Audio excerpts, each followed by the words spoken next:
Hello, Gigi, and thank you for joining Shoes in Bitcoin. It's a huge pleasure having you here with me.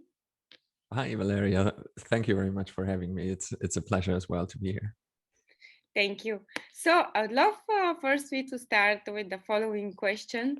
So you are the invisible man, and I would love to know who stands behind the invisible man and who actually is Gigi, and what is your experience within the Bitcoin industry and how your journey into the rabbit hole has started. Yeah, great question. Right from the start. So I choose to reveal myself selectively, which is something that's very close to the Bitcoin ethos as well, since it was born out of cypherpunk ideals, and privacy is something that is very important in that realm. Like in as soon as you go digital and you go online, it's very hard to have some sense of privacy, because you never know, like everyone can record everything. It's just information and you can keep it forever. Like information doesn't die. And we saw that, of course, with the all the revelations of Edward Snowden and things like that. So I'm being invisible to point towards a future where people might have some better form of privacy online. And it's kind of the idea is that to show people that you don't always have to reveal everything about yourself. So that's my main motivation in that regard. Yeah, who I am. So I'm not any like special person. I studied computer science. I'm a programmer. I've been working with computers all my life. Yeah, I've been coding for the better part of the last 15 years, and yeah, I did so professionally as well. I worked in research as well, so I have some computer science background and know a little bit about distributed systems and networks and so on and so forth. So I'm ashamed to admit that I came to Bitcoin very late in in my estimation, at least. I My first contact with Bitcoin was around 2013, 2014, something like that. And people that I worked with that were part of a research institute, they were looking into this technology and tried to build interesting things with it. And I dismissed it for the longest time. Like it took me, some people say it takes you 3 different touch points with Bitcoin until you get it. For me it was more like 5 or something. And yeah, I think it mostly had to do with the fact that I had no idea what money was. And so I had a lot of learning to do to find out that Bitcoin was actually money, and it was about money mostly. And that you really have to understand money, and especially I think the history of money, to appreciate it. And I failed to appreciate it for the longest time. And I think the time around where I kind of began to understand it in a better way was like 2015, 2016. And I started writing about it, I think at the end of 2017, where things started to get really crazy. And I tried to help people understand that it's kind of only Bitcoin that matters and you can ignore the rest. But it seems, since we're in the next hype cycle now and everyone is, buying Dogecoin and whatnot, it seems that everyone has to learn this lesson individually. I think most people are not willing to take the shortcut and listening to other people. Right, right. This is absolutely true. So Gigi is not Satoshi Nakamoto, having in mind that you joined the No, Oh, no, okay. not at all. No. Okay, Gigi. And you have mentioned that you had to learn before, and one of the things you had to learn in order to understand completely Bitcoin is the money, what actually is money. And I know that in Austria, actually, I have watched several um, YouTube performances and recordings from Saifuddin Amouz, who has the book The Bitcoin Standard. And that what I've read from it, actually, he's explaining a lot about money and what actually stands behind it. But that what you have is another magnifique book, the 21 lessons, which I'm going right now also to share my screen in order to show your website. But could you please explain to me when this idea was born for having such a book and to start writing it? Do you see my screen, by the way? Yeah, I can see it. Yeah, Okay, yeah, great. yeah. That's my nice little website that I threw together. It's very nice. And Yeah. I love this rabbit here. It's very beautiful. What about you? Thank you. Is that you? I really like it because he's looking at his stopwatch, like it's from Alice in Wonderland. It's the rabbit that always runs out of time and he has to run everywhere, and he's always mentioning how he has no time, he has no time. And I think a large part of understanding Bitcoin is how it relates to time, and that money is a form of time kind of as well. And so that's why I really like it. I really like how the cover turned out. But yeah, to answer your question, when the idea for the book came about, Mhm. it it turned into a book over time.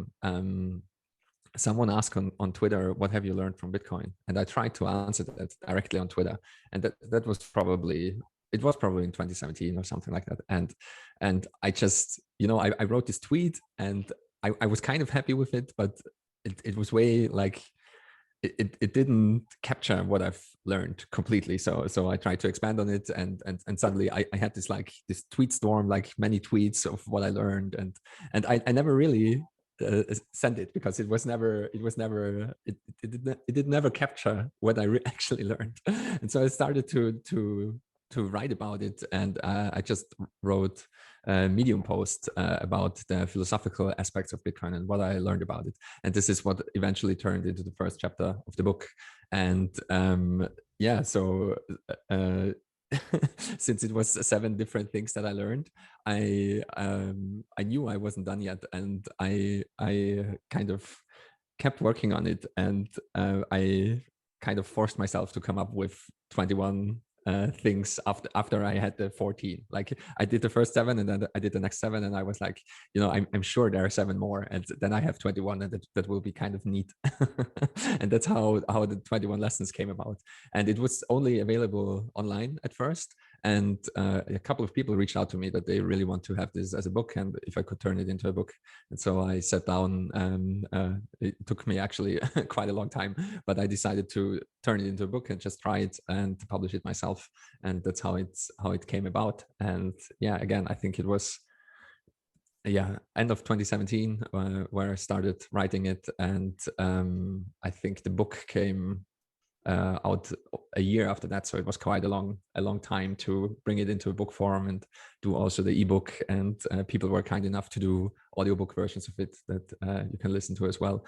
And it's still, all of it, everything is available for free online, and it's published under an open source license and a Creative Commons license, so you can also print it yourself if you want to, or you can also compile it yourself and put it on your Kindle, and you can do anything with it that you want, basically. Great, great. It's wonderful that you've written it. By the way, how many pages is the book?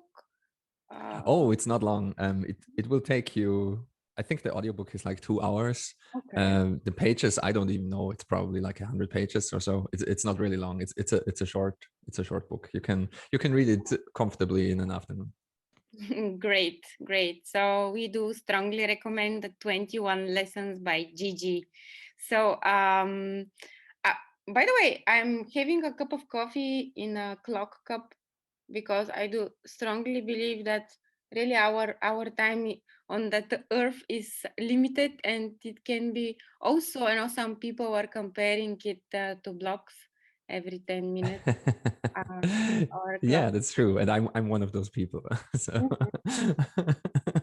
yeah, I as you might know, I've written about that in the past, and I truly think that one of the best lenses, or an easy way to understand Bitcoin, maybe not an easy way, but a really good way to understand Bitcoin, is to think about it in terms of time. And I wrote one chapter of my new book is called Bitcoin is Time, and I go into quite a little bit of detail in regards to why I believe this is true.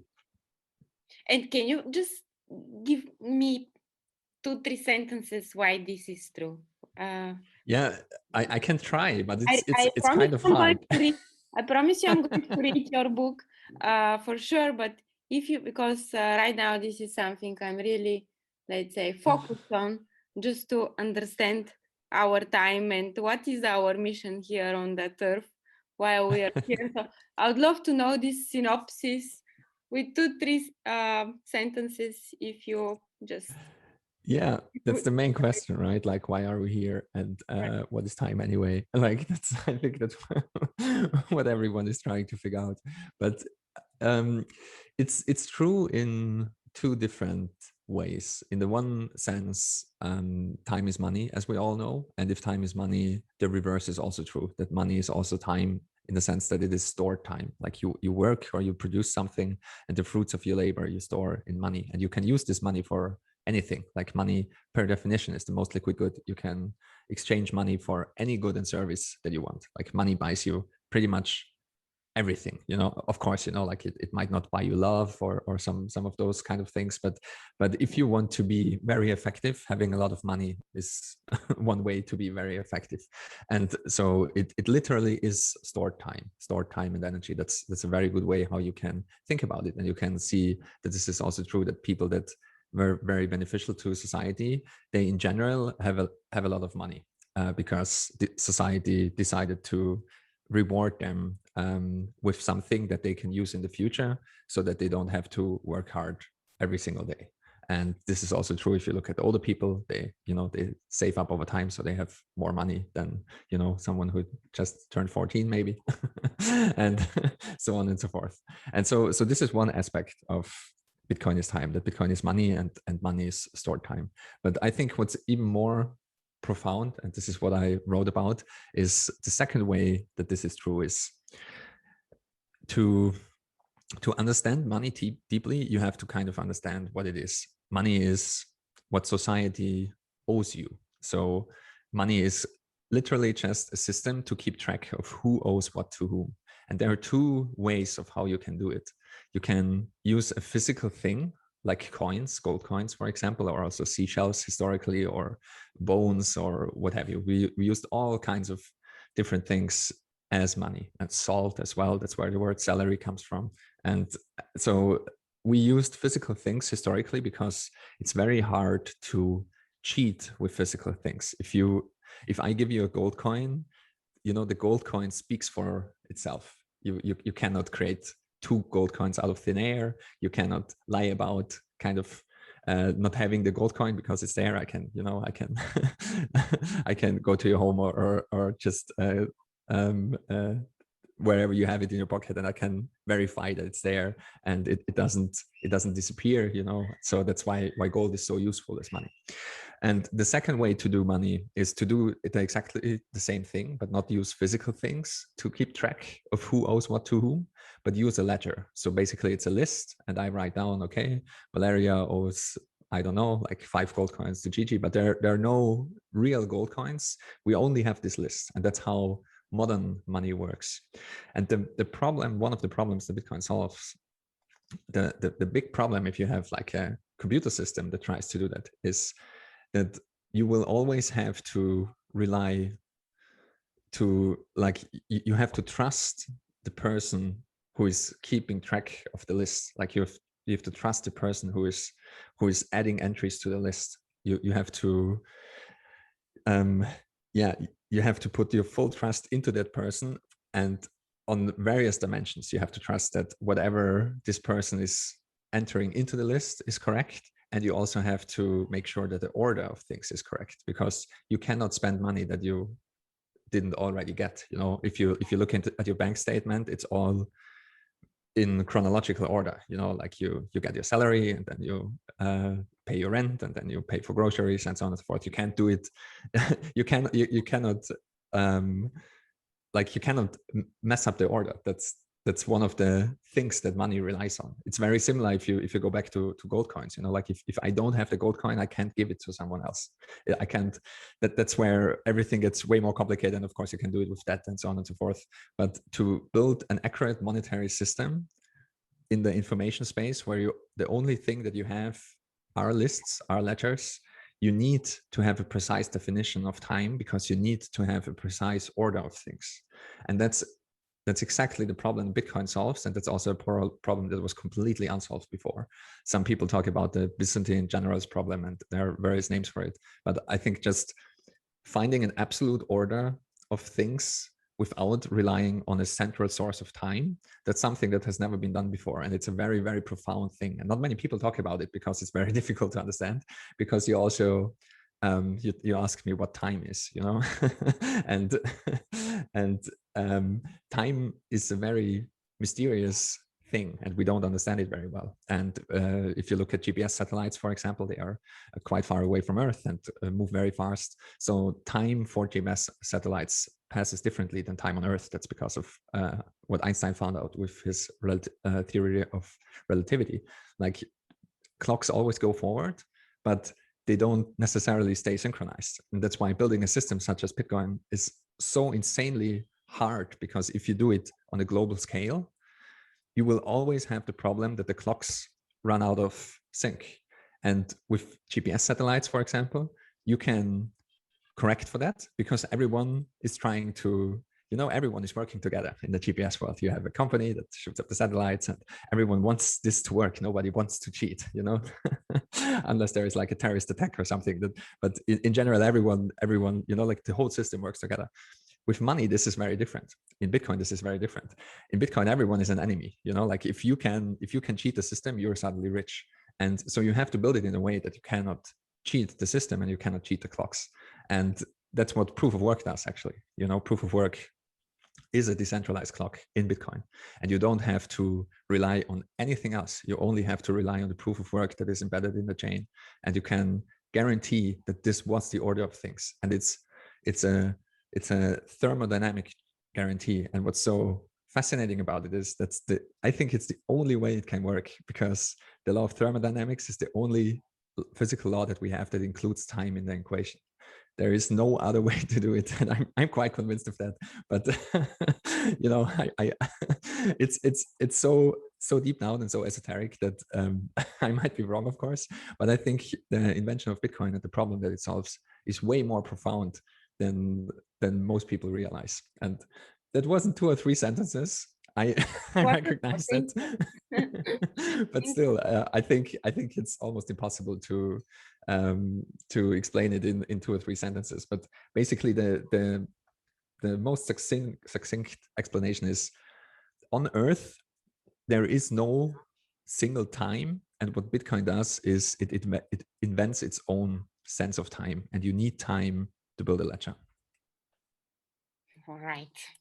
Okay. Solid statement. Now you're thoroughly confused. I can't wait for the next question. Thank you. So I'm going to I'm going to stop the video for a while and we'll resume back in 2 minutes when I'm ready with the next question. I'm joking. Thank you, Gigi, for this explanation. Yep, time is the most precious thing on earth. At least this is my experience. That's probably true. Yeah. some say Bitcoin is more precious. You know, it's more scarce than time. But I agree. You know, like you can always. There's the saying that time flows and money circulates, and I'm a huge fan of that. So you can never get back your time, but you can always get back your Bitcoin. Not always. If you lose your yeah, that's true. But you can earn it in another way. Right. Yeah. And so you can have lots of Bitcoins, but if you don't have enough time to spend them or to use them for your reasons, or to distribute them to third parties to use them on your behalf, so it's senseless. So I keep saying, so let's say that time is the most precious thing, and then we have Bitcoin. At least this is the philosophy that I've built in my head so far, but I'm open for a change. So everything is changing. and I'm changing as well. I'm really curious to know more about the community in Austria. Are there lots of people who are curious about the technology?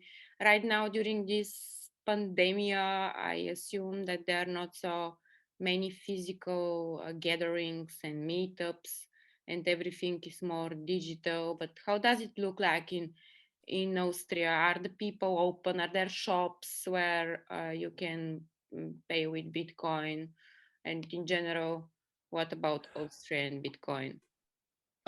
Yeah, I think we have a small community, but we have some people that have been around forever. So there's Bitcoin Austria is like a non-profit organization that organizes meetups, and I think it was launched in 2011 or something like that. So, so there are some people that have been have been in Bitcoin for a very long time. We have quite a lot of Bitcoin ATMs, which is very nice. Like not many, like they don't exist in all countries, and we have quite sensible laws also in terms of taxation, and so you are kind of forced to hodl for 1 year because otherwise you incur capital gains taxes. But if you're hodling longer than a year, then then you're good. So I think the Bitcoiners that are in Austria and also in Germany, they are all long-term thinkers in that regard. Like you're incentivized to be so, not only by Bitcoin, of course, but also by the local laws. In terms of community, I'm not like I'm more interested in the global community in Bitcoin. I think that's way more interesting that you have this phenomenon that doesn't know borders and countries, and doesn't care really what language you speak or where you come from, and those kind of things. And so I'm way more connected there. But we have like there is a large German speaking community. Austria is a very small country, and so the German speaking area, which is Austria, Germany, Switzerland, and parts of Italy, a lot of people found like a space to gather online, and it's the 21 community, which is simply 21 in German. And so there are some awesome people there, and especially like there are so many people that build cool things. So like the Lightning ATM, for example, and the Raspberry Blitz, and there are so many great projects that most Bitcoiners know that came from the German-speaking world. And so if some German speakers are listening, I encourage you to check out the 21 community and join on Telegram. And there are a lot of awesome Bitcoiners there, and there's a lot of stuff going on. In terms of physical meetups, there are some things happening from time to time, but as you said, the lockdowns made it hard, and we wanted to organize something last year, which we had to cancel as well, which would have been like a hackathon and get together and just see what kind of cool things we can build on a weekend. And we hope to do that still, but it's it's still not clear what is going to happen in the next couple of months in terms of lockdowns and regulations and gatherings and what is allowed and whatnot. So yeah, we'll see. We might have to get creative. Let's put it like that. Hopefully, yeah, let's keep it positive and trust in that. Yeah, in that very soon that we're going to meet each other. Yeah, I do strongly believe in that. At least I prefer believing in that for now. So it's the light in the tunnel. It's the Yeah. imaginative light in my tunnel that I have created for myself.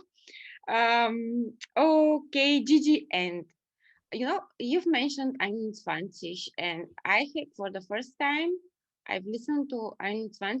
I have listened to Lina Seiche. She was Oh also yeah. one of Mhm. my guests. Actually, she was my first guest for this year in Nice. January. Yep, and this is how I got to know I'm Swansea, and definitely I'm going to promote it in shoes in Bitcoin for all the German speakers. Is it always only in German, or you guys make sometimes also conversations in English? No, it's German only, and we try to focus, especially like that's the reason why we launched it and Mhm. launched the podcast and built the community in the first place. And we don't like we sometimes also, for example, they're just great writings that are written in English, and we translate them and sometimes read them on the podcast as well. So there is like English content there as well, but it's always translated to German. Right. Okay. So no, by the way, in Bulgaria, my country, Bulgaria, there are lots of people who speak German. Me myself, I also speak some German, and this is also thanks to my German. I have started my career in the IT industry for a Switzerland project back in 2011. So I think, yeah, I think aside from almost everyone speaks and understands English nowadays, and also German is very popular and very used language. So I think you will your community will start growing also Yeah, additional people. and we see this already. Like the community grew a lot over the last couple of years, and like yeah, there are like thousands of people now, and so it's quite impressive how large it grew, and it's Bitcoin only, so that instills some hope in me. You know, like I'm hopeful that enough people will find the signal in all the noise that's out there. And I'm also I mentioned before that I personally like the global aspect of the Bitcoin community more, but of course that's not true for everyone. And I encourage everyone that wants to do something similar to just go ahead and start it and start your local little community. And a friend of the 21 community just started like took the same idea kind of building a local community, starting a local podcast in the local language, and did it in Turkey. And so we hope to see somewhat of a, you know, like a worldwide 21 network where everyone kind of does that in their own language and country. I think it's very important because not everyone speaks English, not everyone is comfortable with reading English material. And so the more languages we have and the more, you know, translations we have of quality content in a local language, the better it will be. Yeah. Definitely. So, our small country, as some people say, we're the Switzerland on the Balkans, Bulgaria. So there are lots of outsourced businesses here, and technological projects, and that's why they're very well educated people who understand and are capable to communicate. I mean, mainly the millennials. But yeah, so Bitcoin is for everybody, and I do strongly believe that we have to start doing something in Bulgaria. And we have a community in Sofia. It's a little bit mixed. It's not Bitcoin only, and so there, the community leader. I have invited him. I had a conversation with him last month because I for now I'm in Bulgaria, but I stay in Italy during the majority of the time. So yeah, so definitely I believe that the local language is the best. Also because Bitcoin is not easy to understand, and Yeah.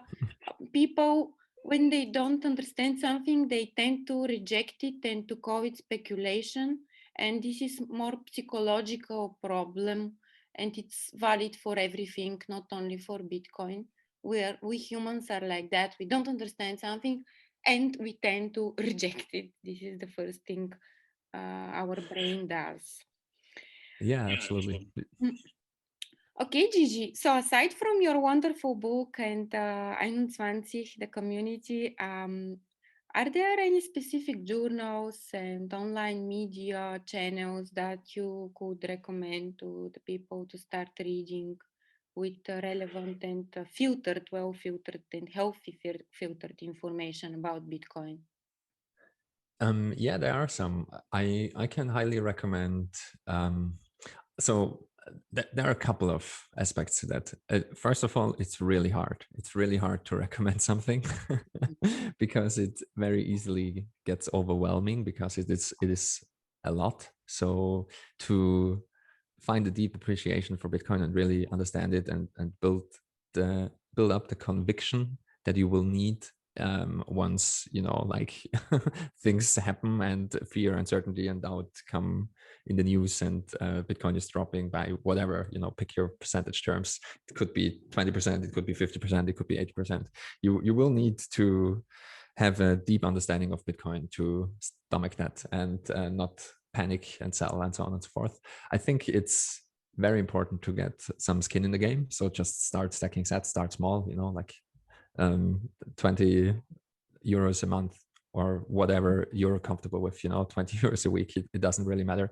Just try to understand what you're doing and try to also apply it. I think that's one of the best ways to learn is just to buy Bitcoin, set up a wallet, take self-custody of your wallet. That's very important, like hold your own keys. After a while, you also want to look into running your own node, but that can be very overwhelming at first. So just getting a mobile wallet is probably the easiest. And there is a great resource that I would like to recommend, which also was translated to multiple languages, which is Bitcoin Intro. I think it's bitcoin-intro.com. And I translated this to German myself, and it was translated to a bunch of languages, and it's basically a step-by-step guide on how to do that. And it has some resources included that are like recommended reading to help you along the way and to understand what is going on gradually and understand the important steps like one by one. So that's not too overwhelming, hopefully, and that's something that's really a step-by-step guide of how you can get into Bitcoin. So that's Bitcoin Intro. And one set of resources that I create myself with the help of some others is Bitcoin Resources, bitcoinresources.com. And that's very comprehensive, so it might be overwhelming for most. So it has a lot of books, a lot of podcasts, a lot of articles, some videos, and also a list of other resources and other curations. And yeah, that's like reading all that will probably take you like 3 years. So it's really a lot, and I try to highlight the best things and the things that I think are most important.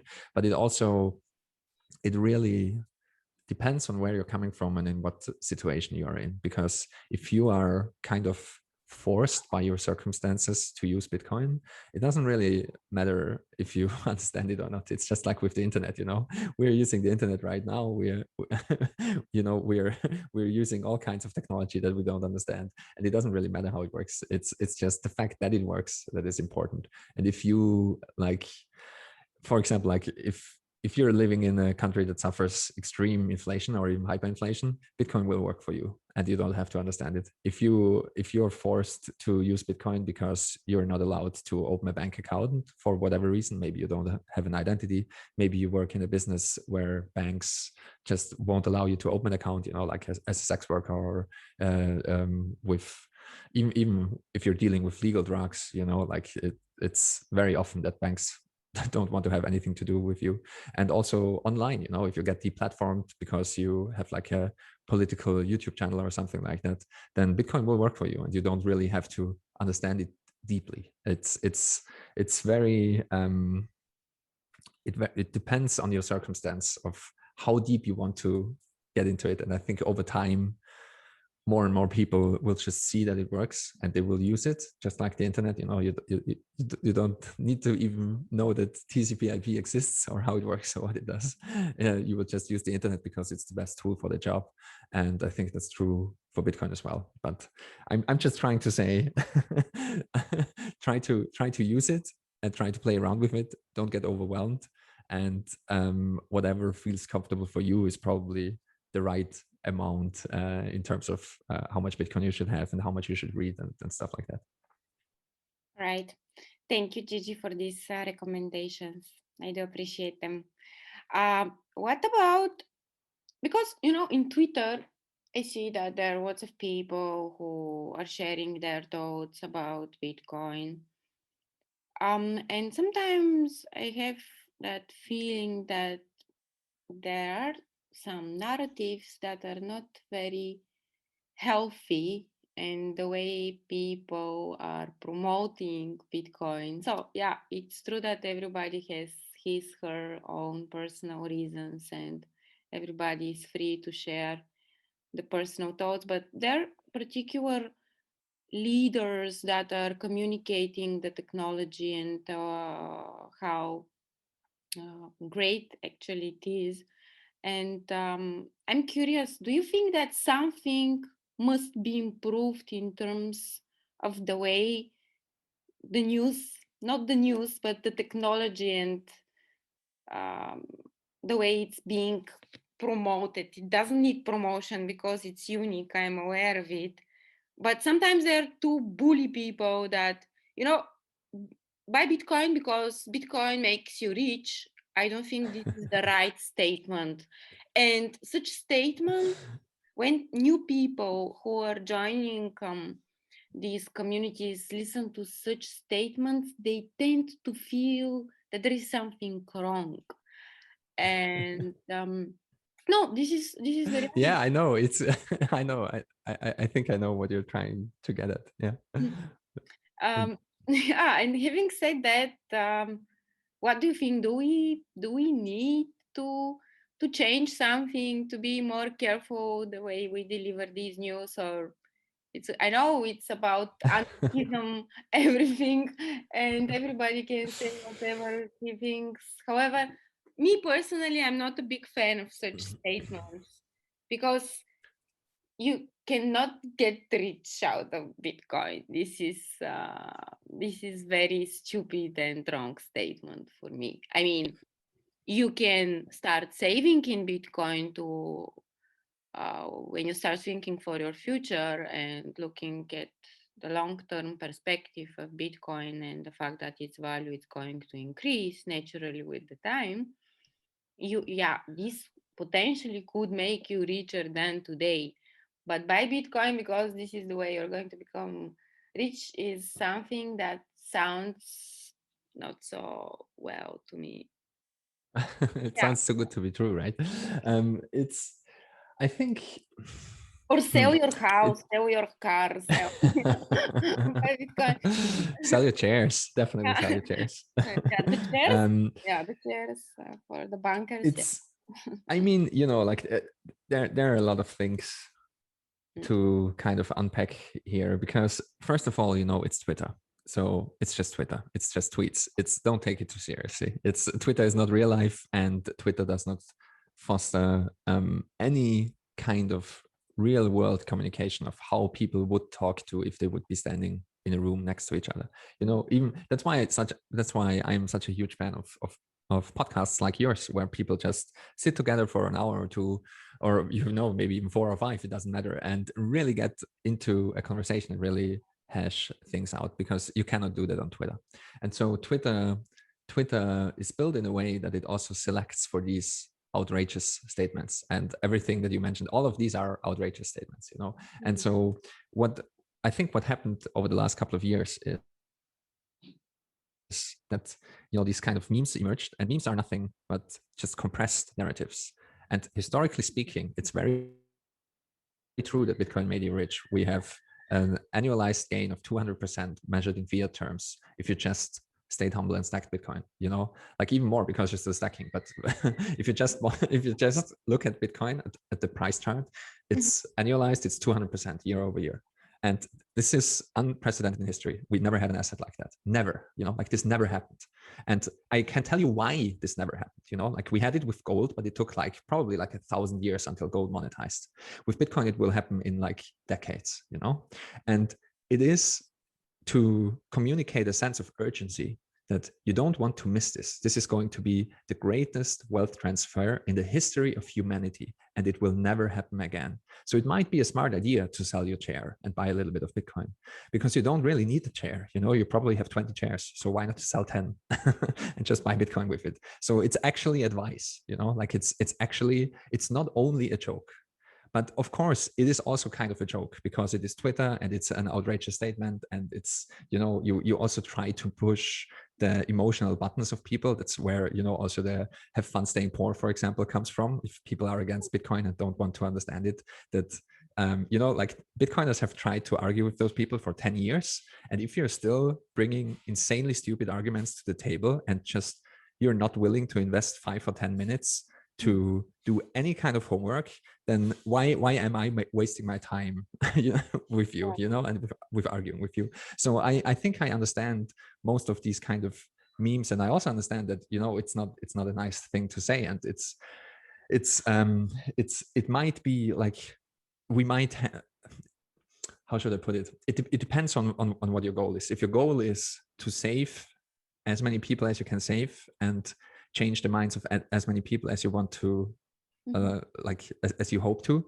then it might be smarter to be a little bit gentler, be a little bit more understanding, be a little bit more patient. But it's also, you know, like if someone is drowning and you want to save them, like literally drowning in the sea or in a lake or in a pool, you have to be very careful about saving them, because if they are flailing about, and you're trying to help them, it might be not only them that are drowning, but you yourself as well. So you have to be very kind of careful and selective in terms of who do you want to save, quote unquote. And I think the same is true for Bitcoin. You have to be kind of selective and also live with the fact that not all the people are going to understand, not all the people are going to listen to you. Like if you talk to 100 people, maybe, you know, 5 are going to listen to you. And that's all right, that's fine. Everyone has to understand and learn in their own time. And I think people will use Bitcoin because they have to use Bitcoin, and people will understand because they have to understand. I think economic reality will force them to understand these kind of issues. And again, you know, like you don't necessarily have to understand it. Just like in Weimar Germany, people did not understand what was going on, but they saw what worked. You know, like if you just survival dictates what works. And I think that a lot of Bitcoiners are just also frustrated with trying to explain all these deep and very complicated issues to friends and families over many, many, many years, and only getting ridicule in return. And just like not only friends and families, but to society more broadly in general. And so I can also kind of understand that, you know, like we tried the gentle way now for 10 years.